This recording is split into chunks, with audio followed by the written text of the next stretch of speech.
Bienvenue dans ce nouveau numéro de votre magazine Tac au Tac. Mesdames et messieurs, bonsoir. Ce soir, je reçois pour vous un journaliste, analyste. Il s'agit de Claude Molichot.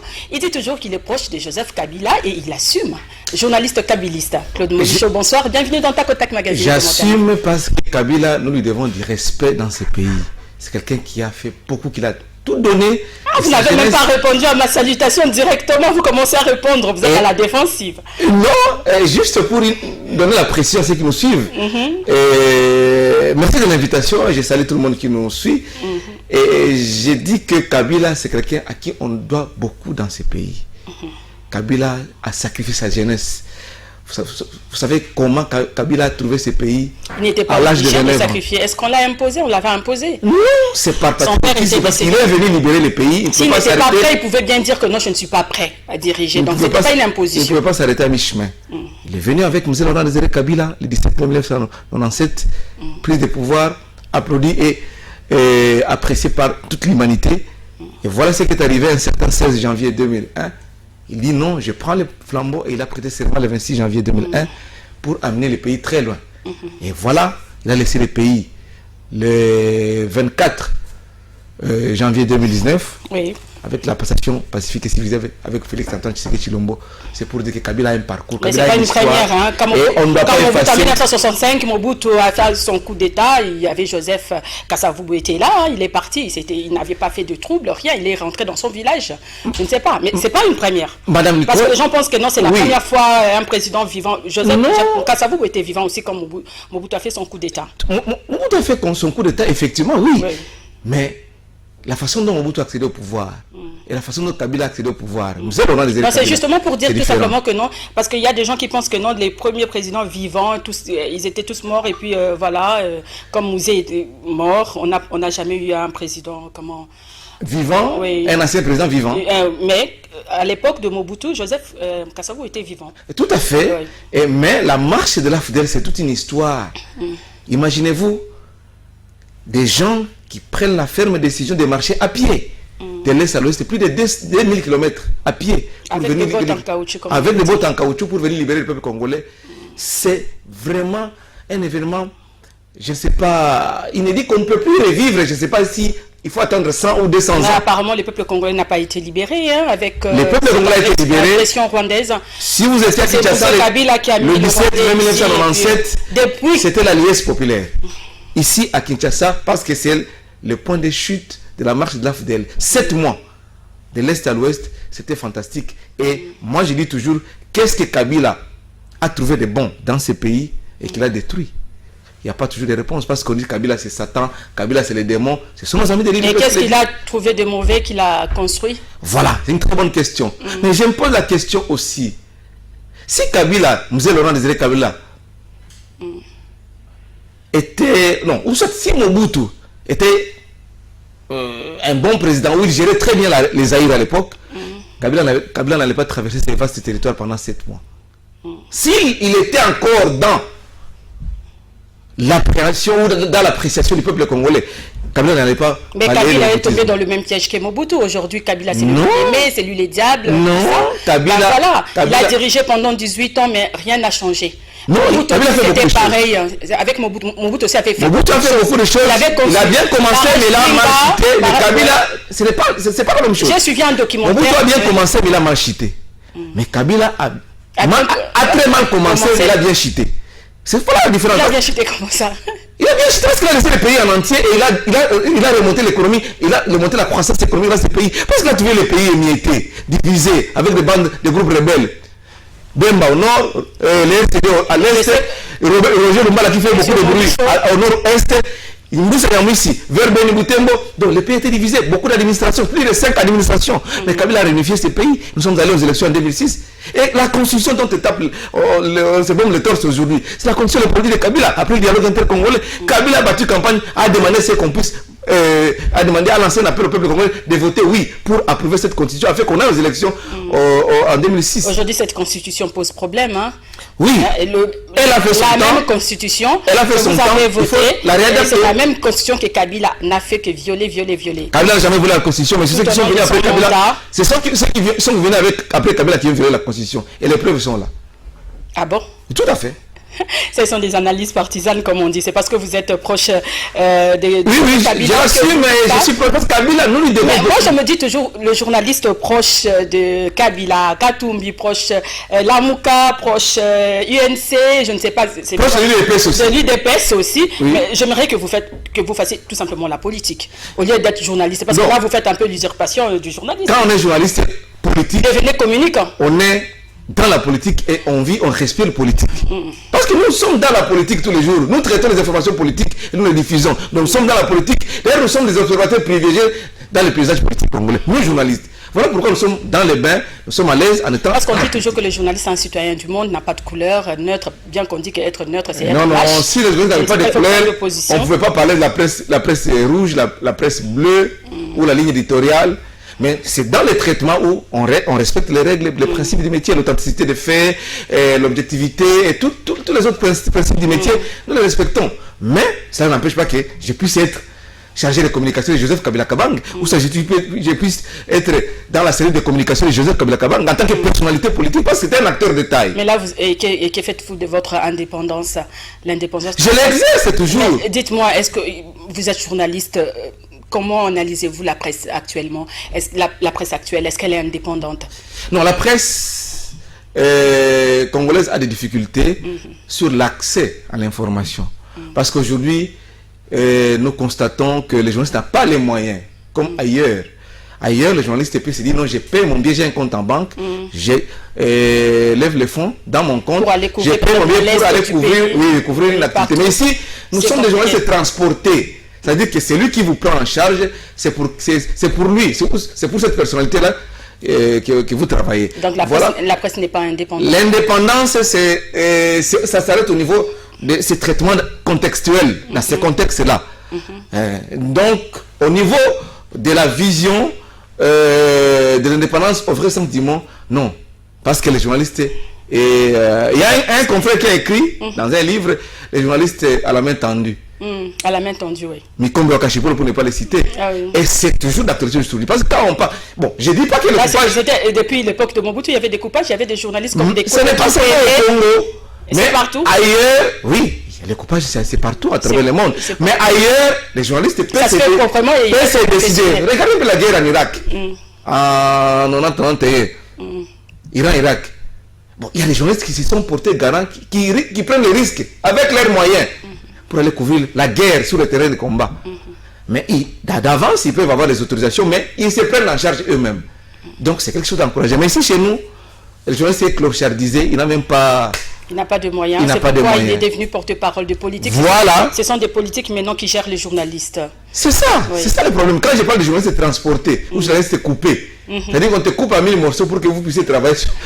Comme vous, par exemple, Claude Mobutu. Non, c'est une réalité en Afrique, au Congo et partout ailleurs, mais nous avons les principes du métier que nous respectons, les critères de choix de sélection des journalistes, les critères de choix de sélection des formations, les principes que nous avons étudiés, et nous les respectons dans les contextes où nous nous trouvons, dans les contextes que nous nous trouvons. Je crois que l'UNPC a peut-être lutté par rapport... Bon, je ne sais pas si... Bon, le président Kasonga Chilunde est décédé, il n'est plus. Vous êtes journaliste. Comment d'abord avez-vous accueilli cette information? Vraiment, c'est un confrère qui est parti. Nous pouvons que... c'est vraiment avec un grand regret que je présente mes condoléances à toute la famille. C'est un vieux que je connais depuis longtemps. Avant qu'il ne soit même président de l'UNPC. Bon, on ne peut pas parler des défauts de quelqu'un qui est décédé, mais tout le monde a ses défauts. Tout le monde connaît ce que Kasonga Chilunde a fait. Dis-moi, les journalistes qui sont dans la corporation ici au Congo. Qu'est-ce qu'il a fait, de bon? Je ne vais pas revenir parce qu'il n'est plus en vie. S'il était en vie, j'allais revenir sur ce qu'il a fait de mauvais. Par rapport aux journalistes coupés, là, comme vous venez de dire, l'UNPC n'a rien fait pour changer. Il y a eu un congrès, je ne sais pas. Bon, ce n'est pas son rôle. L'UNPC, c'est une asbelle. Où on peut se faire... On peut adhérer ou pas. C'est une association où on répertorie les journalistes et on vend la carte de presse. Mais moi, je suis membre de l'UPF, l'Union de la presse francophone. Notre carte vient de Paris. Et j'ai payé toujours ma carte, c'est $30. J'ai fait un effort pour payer ma carte pour que je sois en règle. Donc on peut s'affilier. Il y a beaucoup d'organisations de journalistes aujourd'hui. Il y a IJPLF, il y a beaucoup de structures. Mais comme nous sommes Congolais, nous sommes reportés de l'UNPC. Mais moi, je n'ai pas acheté la dernière carte parce qu'on nous exigeait de l'acheter pour participer au congrès qui s'est tenu à Mwanda. Ah, il y a à manger, il fallait avoir une carte à 20 $. Oui, et puis cotiser. Et cotiser aussi 20 000 francs. Alors, moi, je n'ai pas cotisé. Donc, vous n'êtes pas membre de l'UNPC alors? Non. Vous n'avez pas la carte? Je peux ne pas être membre parce que j'ai les anciennes cartes de l'UNPC. La nouvelle carte, je n'en ai pas. Alors je me dis, je suis journaliste congolais, mais parce que mon nom est répertorié dans les... Peut-être parce que vous vous êtes posé la question de savoir... Dans l'annuaire de l'UNPC. Mais le 20 $ là, qu'est-ce que ça apporte? Ça apporte quoi? Ça apporte rien, parce que nous avons appris qu'il paraît qu'on était en train de chercher un partenaire pour l'enterrement du président Kasonga Chilunde. Non, ça c'est ridicule. Oui. C'est ridicule parce que... Moi je me dis quand même, il y a tout le monde sait, on a décrié la tenue du congrès de Mwanda, tout le monde sait bien qu'il y a l'argent qui a été donné. Parce qu'ils ont parlé des dons conformément au statut de l'UNPC. Bien bon. Mais si vous avez des dons, 100 000 $, c'est à peine. Il n'y a même pas 6 mois que les congrès viennent se tenir. Est-ce que Kasonga Chilunde qui a reçu plus de 100 000 $, a géré sans l'autre aile de l'UNPC, les Tabasengue, et les Kambere et les autres, et mon ami de la flamme du Congo, Gustave Kalenga.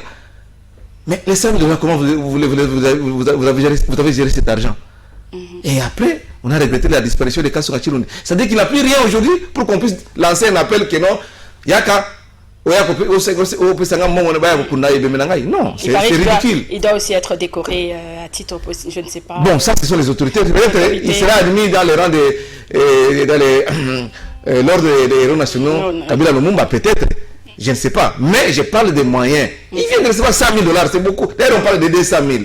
Ah bon? Oui, qui sont partagés avec la cellule de la communication de la présidence de la République, et c'est là qui ont milité pour que la première dame puisse donner cet argent à l'UNPC. Bon, on espère seulement que ça va bien se passer, l'organisation de l'enterrement. Paix à son âme quand même. Hein? Oui, paix à son âme et nos condoléances à la famille éplorée. Et le vice-président, Gabi Kouba, a quand même du pain sur la planche. Hein. Il doit prendre ses responsabilités. Ce n'est pas facile. C'est lui le vice-président. Hein. Tout à fait. Donc il doit quand même se mettre, passer en avant. Et puis il faut aussi organiser les élections au niveau de la ville de Kinshasa. Nous devons nous choisir le président de l'UNPC ville de Kinshasa parce que Jean-Marie Kassamossi est fin mandat. Ok. Oui. Espérons seulement que ça va bien se passer. Alors nous allons parler de l'actualité. Vous le savez, sans les consultations. Le chef de l'État a clôturé les consultations initiées par lui-même. Il a reçu quand même toutes les couches sociales congolaises. Dites-moi, comment avez-vous évalué ces consultations? Bon, moi je dis toujours que consulter les gens... le PPRD a été invité, mais il ne s'est pas présenté, il n'a pas refusé. C'est aussi la démocratie. C'est aussi la démocratie de refuser, de se faire consulter ou soit... de ne pas répondre à une invitation. Peut-être parce qu'il serait demandeur de l'invitation, il paraît. Non, c'est l'option qui a été levée. Après réunion... la deuxième retraite, et puis la réunion de ce mercredi, tenue par les responsables du PPRD. C'est une option. Consulter, c'est pas mauvais. Ça s'appelle consultation, initiée par les chefs de l'État, ça s'appelle dialogue, ça s'appelle concertation. Consultation. Oui. Ce sont les échanges. Les échanges avec on est en train de récolter les avis et les considérations des uns et des autres pour avoir une idée sur la création de l'Union sacrée de la nation. Moi, je me pose la question, comment va-t-il se faire? Comment cela sera possible? Comment peut-on arriver dans ce contexte de créer l'Union sacrée pendant que d'autres qui ne sont pas arrivés? Ce n'est pas seulement les PPRD ou les FCC, il y a la Mouka aussi. Avec Martin Fayoulou qui a refusé. Katumbi était là. Non, la Mouka. Katumbi était là. Jean-Pierre Bemba aussi. Il y a des âges difficiles au sein de la Mouka. J'avais prédit que ce sont les 7 patrons de Langalangasar. Ça n'avait pas longue vie. Avant même la tenue des élections du 30 décembre. Mais puisque vous parlez de la Mouka était présent. Bon. Représenté par Martin Fayoulou aussi. C'est aussi un acteur de taille dans le paysage politique congolais. Il n'a pas répondu à cet appel. Mouzito aussi qui est avec Martin Fayoulou. Bon. Bemba, c'est raison, qui ont fait ils sont déjà y aller, Moïse Katumbi, tout ça. Il y a des gens qui ont dit que non, ils ont reçu 250 000 $. Bon, ça, je parle au conditionnel, ils auraient reçu. Ils auraient, oui. Mais parce qu'on n'a pas de preuves. On n'a pas de preuves. Dans les réseaux sociaux, ça a été dit. Mais nous ne pouvons pas nous fier à cela. Mais c'est une information à livrer à l'opinion. Ils ont les raisons qui ont fait que ils sont allés répondre à l'invitation ou soit. Ils ont été chez le président pour se faire consulter. Mais moi, je me dis qu'on ne doit pas arrêter la marche d'un pays, un pays aussi grand comme la RDC, parce qu'on consulte. Pourquoi on a annulé où on a suspendu la tenue des conseils des ministres. conseils, oui. Ça fait plus d'un mois. Vous suspendez la marche. C'est au sein des conseils des ministres où on prend des décisions qui touchent à la bonne marche du pays. Mais vous suspendez la tenue des conseils des ministres et les consultations prévues pour 10 jours. On fait plus d'un mois. Pendant ce temps. 3 semaines. Non. Du 2 novembre jusqu'au 26. Oui. C'est presque un mois. C'est jusqu'à presque un mois. Est-ce que doit-on arrêter la marche du pays parce qu'on consulte? Non. Il y a des problèmes qui touchent à la vie de la nation. Les salaires des enseignants. Des enseignants qui ne sont pas mécanisés. Pas payés, hein, qui ne sont pas payés mécanisés. Jusqu'à présent, oui. La gratuité qui ne marche pas parce que la chapelle de Kinshasa, Fridolin Mbongo a demandé aux parents de supplier, de payer les frais d'études de leurs enfants au niveau primaire et secondaire. 300 et 150 $. Mais où est-ce que les parents vont-ils trouver l'argent? La gratuité est en train de noyer, ça c'est sûr. Ça, c'est en train de noyer. Des problèmes sociaux. Quand il pleut à Kinshasa ici, il n'y a pas moyen. Il n'y a pas d'endroit où on peut mettre les pieds. Mais on a lancé l'opération Kimbopeto. A-t-on déjà fait l'évaluation? Peut-être après la consultation, le président de la République qui va faire une évaluation. Parce que j'apprends qu'il y aura une commission qui va essayer un peu d'examiner toutes les recommandations ou les avis et considérations des uns et des autres pour produire un discours que le chef de l'État va annoncer à la nation. On attend, ça prendra combien de temps? Mais nous sommes curieux et nous sommes impatients d'entendre ces discours qui marquent la fin des consultations. Il y a aussi un problème de souveraineté. Le peuple souverain, les souverains primaires s'est prononcé un certain 30 décembre 2018. Nous sommes allés aux urnes et le peuple a accordé la majorité parlementaire au FCC, piloté par Joseph Kabila Kabang. Et le président de la République, c'est Félix. Ce sont les mêmes élections qui ont fait de Félix aujourd'hui président de la République. Une majorité un peu compliquée. Non, pourquoi? Je ne sais pas vous comprendre. Pourquoi accepterez-vous que chez Félix qu'il soit président, élu démocratiquement, les mêmes jours, et vous refutez la majorité parlementaire qui revient à Joseph Kabila Kabang? Pourquoi vous refusez? C'est le même jour où nous sommes allés voter. Mais ces discours-là, ça n'a pas commencé aujourd'hui. C'est ce qui a fait même que la coalition puisse tanguer et qu'il y ait des problèmes au sein de la coalition. Parce qu'au sein de l'UDPS, on nous a dit toujours que non, les députés FCC n'ont pas gagné les élections, ils ont triché. Ce sont les députés de l'UDPS et du CACH qui ont gagné démocratiquement. C'est le président de la République, Félix Antoine Tshisekedi, qui a gagné démocratiquement. Mais tout ce qu'il y a comme FCC, ils ont triché. Mais aujourd'hui, surprise à 100%, Kabouya va verser ceux-là qui ont triché pour les soudoyer, pour les corrompre avec 7 000 $ pour qu'ils quittent les FCC et rejoindre. Est-ce que vous avez des preuves? Nous avons les preuves. Je vous cite même l'hôtel, c'est l'hôtel Castello où on a mené les... Lorsqu'on avait organisé les élections du bureau du Sénat, il y avait... Mais le FCC, le président aussi dans son temps a fait ça, il a débauché aussi. Bon, si le FCC a mal agi, vous devez aussi mal agir aussi. Mais c'est ce qui se passe. Parce que vous avez dit que vous nous amenez l'état des droits, les valeurs, vous allez lutter contre les antivaleurs. Parce que les autres ont fait ça. Le FCC n'a jamais débauché. Mais ici, c'est au grand jour. Il y a des preuves qui seront livrées à l'opinion au moment opportun. Les mêmes députés, vous les avez qualifiés de tricheurs. Mais vous allez faire eux pour leur dire que non, venez, prenez 7 000 $, traversez, quittez le FCT pour les cash ou pour les DPS. Ça n'a pas de sens. Mais c'était ça même le but de ces consultations, c'est constituer une majorité. Oui, mais vous le faites, ce n'est pas une majorité. Ce n'est pas propre. Si vous voulez constituer une majorité, revenons vers les souverains primaires. Allons aux élections anticipées. Et le FCC a été clair sur ce point-là. Parce que les détenteurs du pouvoir, c'est le peuple congolais, les souverains. Et c'est ce peuple qui vient vous confier le mandat de 5 ans. Vous êtes président de la République aujourd'hui sur base de ces élections. Et ces élections ont donné la majorité parlementaire au FCC. Pourquoi vous voulez chasser le FCC qui a bénéficié de la majorité parlementaire et vous dites que non, c'est moi seul? Ça, c'est la dictature. Mais on n'a pas chassé le FCC. On a même... Non, j'ai dit... Il y a une invitation. Écraser la volonté populaire. Vous voulez écraser la volonté populaire, pourquoi? Mais parce que vous bloquez le chef de l'État. Vous ne laissez pas le chef de l'État parler. Le même discours, c'est le discours là qui a fait... Mais oui, vous bloquez le chef de l'État majoritaire. Le FCC est majoritaire. Madame Nicole, rien ne va dans le pays. Madame Nicole, c'est ce discours là qui a fait que la coalition puisse tanguer. Je vous donne un exemple aussi des élections du 30 décembre. Mais nous sommes dans une situation d'un gouvernement. Et aujourd'hui, ça au moins vous le savez. On nous dit que c'est Kabila qui bloque, le FCC qui bloque. Dites-moi, le président Tshisekedi, Félix Antoine Tshilombo, a fait combien de voyages en Europe avant le confinement, avant que le corona ou la Covid-19 arrive chez nous ici? Combien de voyages en Europe? Il a effectué plusieurs voyages. Voilà. Mais justement pour chercher des partenaires. Avez-vous vu les investisseurs débarquer ici à Kinshasa ou au Congo, amenés par le président de la République, se battre de ces voyages et dire que... Il y a eu des Allemands qui sont arrivés ici, qui ils ont fait quoi? Signé un accord. Et ils ont fait quoi? Ils vont commencer. Ils vont commencer où et quand? Le président fait plus de 60 voyages au sein de l'État congolais. C'est l'État qui... Quand le président de la République voyage, il faut demander au gouverneur de la Banque centrale ou au ministre des Finances combien ça coûte au trésor public. C'est beaucoup d'argent avec toute sa suite. Et c'est pourquoi on parle de dépassement budgétaire. Voilà, on parle de dépassement budgétaire. De la République. Il y a d'abord ce qu'on a qualifié des contrats léonais avec les projets sauts de moutons. Les 5, on a parlé de c'est pas c'est 100 jours, le programme de 100 jours. Le programme de 100 jours, oui. Qui a englouti beaucoup de moyens et de ressources financières de la République. À cela s'ajoute les voyages du chef de l'État. C'est beaucoup d'argent.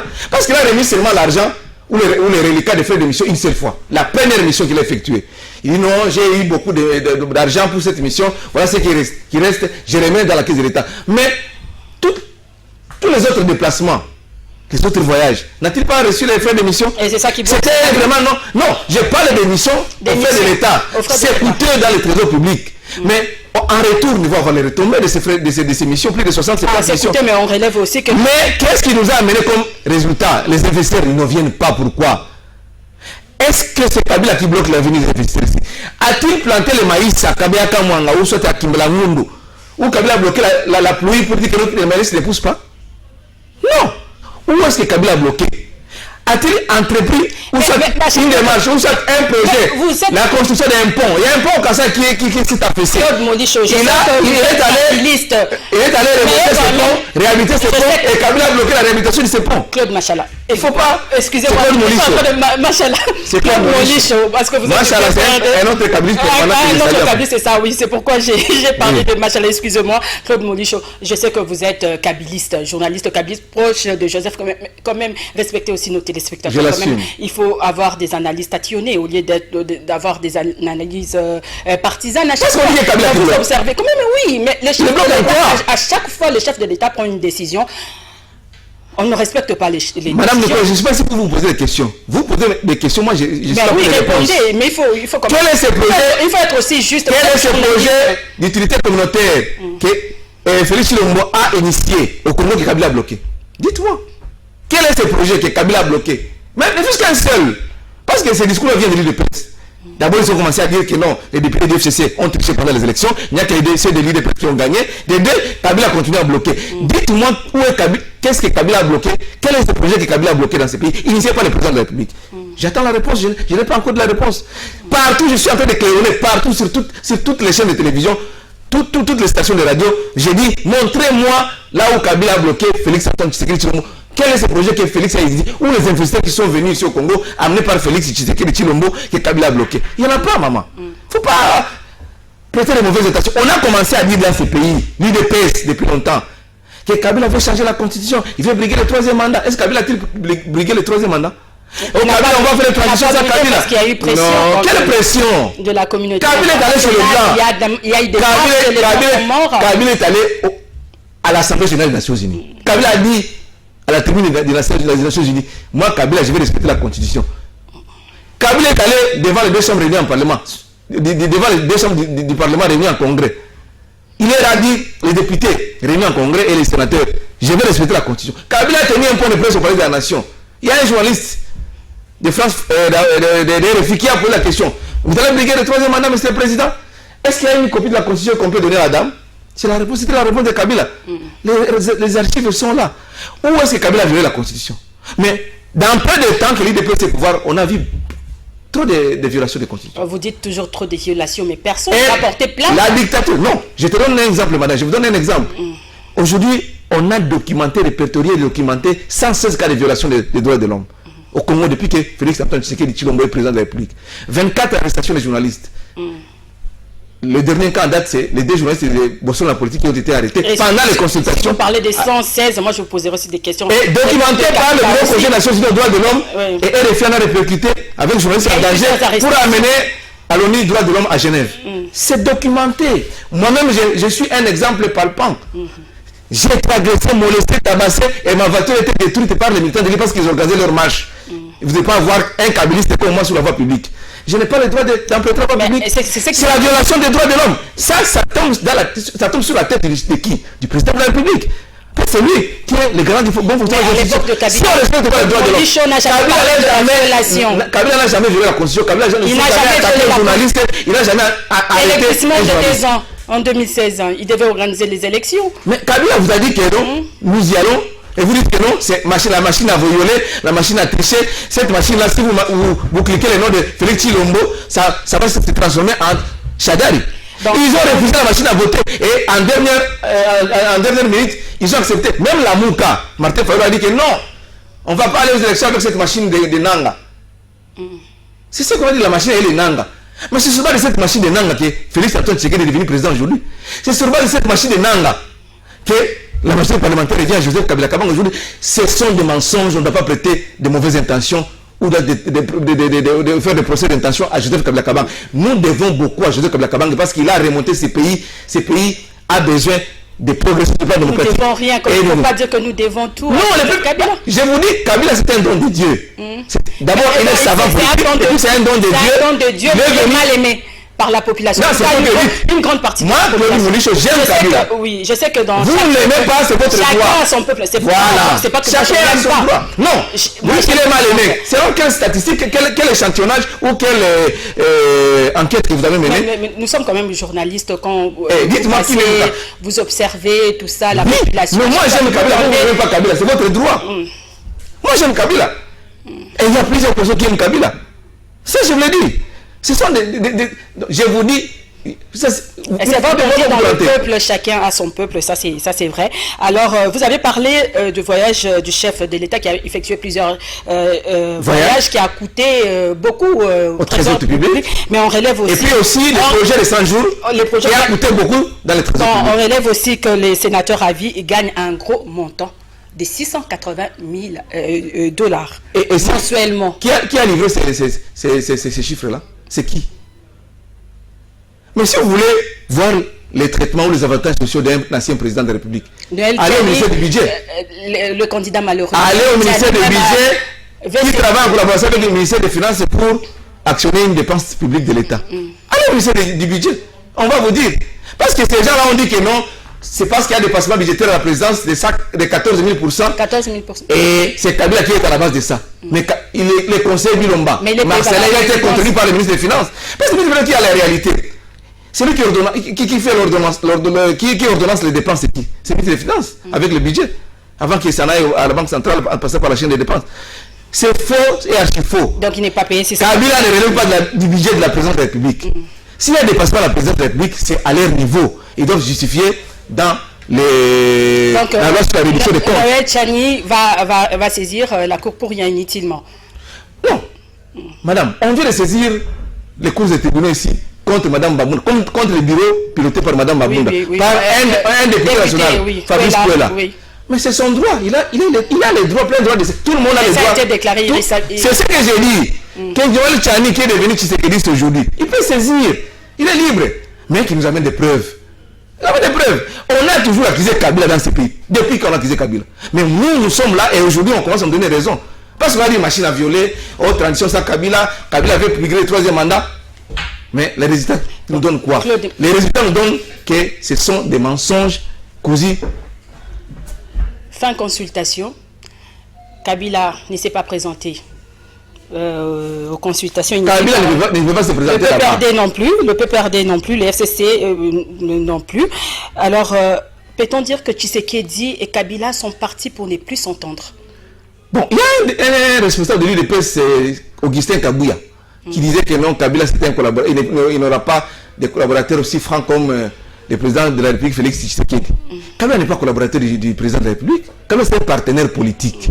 Les collaborateurs sont des Kabouya qui sont dans l'organisation des consultations, ceux qui sont dans les cabinets du chef de l'État. Kabila c'est Kabila Kabang était un partenaire politique du président de la République. Quand ils ont conclu l'accord, quand ils se rencontrent pour discuter de la marche, la bonne marche de l'accord, est-ce que Kabouya est là, Kabunda est là, moi je suis là, je ne suis pas là. Non, on ne parle plus. Ils sont là. S'ils vont se retrouver, c'est dans... Le communiqué du FCC est clair après la deuxième retraite de Safari Beach. Les FCC n'est pas contre le dialogue. Les FCC n'est pas contre le dialogue avec Cash ou soit avec le président de la République. Mais ça doit se faire dans le cadre de l'accord. De l'accord. Si vous voulez, comme l'IDPS tient à la rupture, c'est-à-dire qu'on constitue l'accord, c'est bien bon, on dit bravo.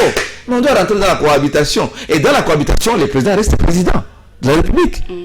À la présidence. Mais la majorité parlementaire reste chez Kabila. Et c'est Kabila qui a l'autorité de former le gouvernement parce qu'à 100%, donc on va extirper du gouvernement central les membres du CACH, INC, IDPS et tous les autres, ils seront extirpés et les FCC vont former à 100% son gouvernement parce qu'il a toujours la majorité parlementaire. C'est ça la cohabitation. Le FCC est prêt à ça. Il est prêt. Il est prêt aussi. Je vous dis, il est pour, même pour aller aux élections anticipées, le FCC est prêt parce que vous dites que Kabila n'est pas aimé. Kabila est beaucoup aimé dans ces pays. Vous savez que dans peu de temps,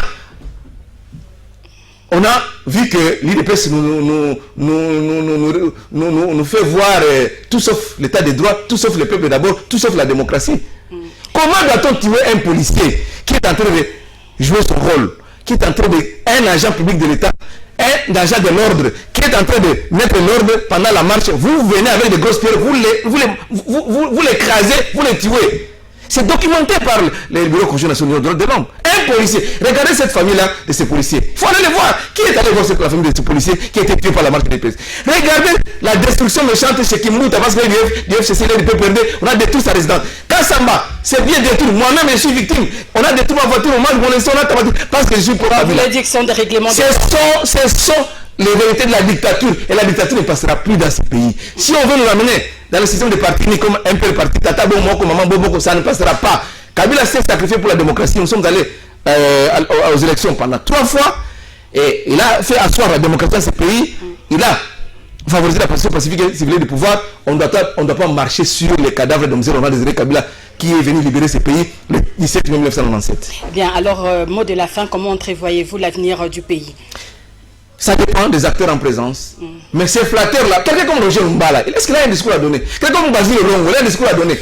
Parce que c'est fatigué au pouvoir aujourd'hui, on veut flatter pour avoir des postes. L'autre là comme un vice-ministre. Je pose la question, Claude Molichon. C'est ça l'avenir du pays qui sont en train de dévorer. Si les présidents de la République continuent à suivre les extrémistes comme les Kabunda, les Kabouya, les Roger Mbala, les Noël Tchani qui ont été les candidats malheureux, les autres il faut il y a des gens qui ont dit des vérités au président de la République pendant les consultations. Les Rolengankoi, l'autre là il s'appelle comment? On dit les chefs de l'État. Revenez dans les cas d'accords. Les chefs coutumiers ont dit des vérités au président de la République. Mais s'il suit, on entend les discours, et je revenais sur ce plateau pour commenter les discours du chef d'État à l'issue de ces consultations. Mais j'ai dit, il y a possibilité qu'on rentre avec les forces. Il ne faut pas constituer n'importe qui. Si vous allez constituer un chèque dans un contexte politique où on veut la paix pour le progrès. Un chèque va-t-il vous donner quoi? C'est un Congolais, il veut écouter tout le monde. Voilà. Même papa de la c'est bon. Oui, c'est son père de famille qui a agi ainsi. Qu'est-ce qu'il veut vous donner? Il va vous dire que non.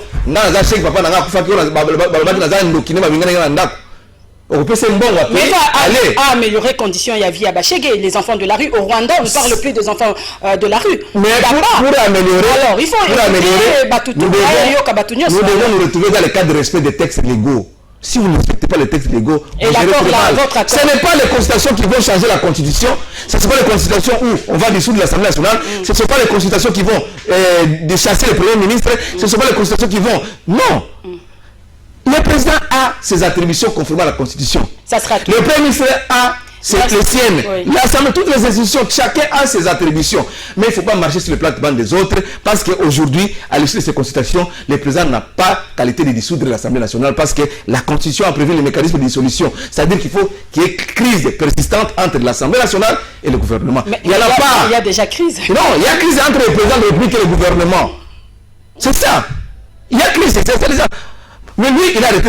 C'est lui qui préside le conseil des ministres. Il a arrêté le président du conseil des ministres. Pourquoi? Merci. Parce qu'on consulte. Merci Claude Molicho, ça sera tout en tout cas. Merci. Merci pour vos analyses. Merci. Merci Madame Nicole. C'est la fin de cette émission, mesdames et messieurs. Merci à vous de nous avoir suivis. Merci à l'équipe technique. Je rappelle que j'avais reçu pour vous ce soir Monsieur Claude Molicho. Il est journaliste, analyste proche de Joseph Kabila. Il assume. Ben voilà. Alors nous attendons comment la suite, hein, les consultations, les chefs de l'État clôturés. Bon, on attend qu'ils reviennent vers nous. Ben voilà. Au revoir et portez-vous bien.